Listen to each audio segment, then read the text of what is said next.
हजुरलाई आज म घरमै सजिलैसँगले इन्द्रचोकको फेमस लस्सी घरमै 5 मिनेटमै बनाएर देखाउँदैछु। नमस्ते, युट्युब च्यानल अमर पंछी फूड वर्ल्डमा हजुरलाई धेरै धेरै स्वागत छ। यो रेसिपी चाहिँ 5 मिनेटमै सजिलैसँगले घरमै पाइने सामग्रीबाट नै तयार गर्न सकिन्छ र यसको लागि मैले फुल फ्याट दही लिए आधा लिटर र ड्राई फ्रुट्स आफ्नो स्वाद अनुसार राख्न सक्नुहुन्छ। आजको रेसिपी 2 जनाको लागि बनाएर देखाउँदैछु। चिनी 5 देखि 6 चम्चा राख्न सक्नुहुन्छ। ल्वाङ 4 वटा र सुकमेल 4 वटा पनि लिए मैले। हामीलाई आइस क्यूब चाहिन्छ 6 वटा जति। यदि हजुरलाई चिसो मन पर्दैन भने चाहिँ आइस क्यूब नराख्नु भए पनि हुन्छ है। र सुरुमा लस्सीलाई एकदम टेस्टी बनाउनुको लागि चाहिँ मैले यसरी सुकमेललाई भुट्दै छु। विशेष गरेर लस्सी चाहिँ मगमग बास्ना आउने भनेको चाहिँ यो ल्वाङ सुकमेलको कारणले नै हो। यो चाहिँ हामीले एकदमै सानो आँचमा 1 मिनेट जति भुट्नुपर्छ। त्यसपछि ल्वाङलाई पनि राखेँ।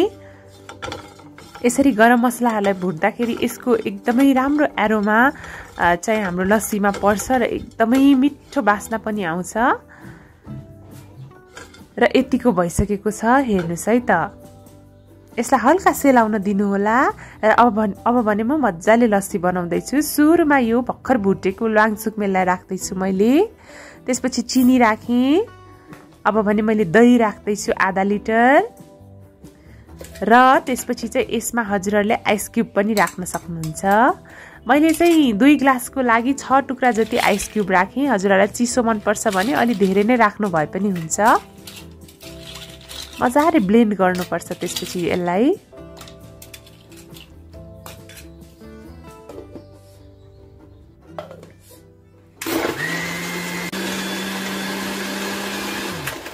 र हाम्रो लस्सी लगभग तयार भइसकेको छ, हेर्नुस् है त।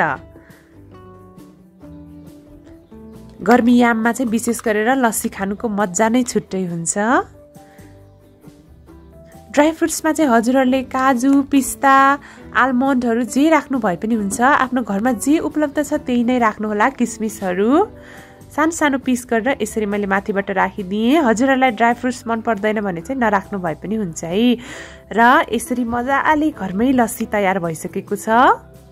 मलाई चाहिँ यो कालो बेरी चाहिँ एकदम मनपर्छ, कालो किसमिस चाहिँ लस्सीमा। र आजको रेसिपी हजुरहरूलाई कस्तो लाग्यो? मन पर्यो भने भिडियोलाई लाइक, कमेन्ट र सेयर गर्न नबिर्सिनुहोला।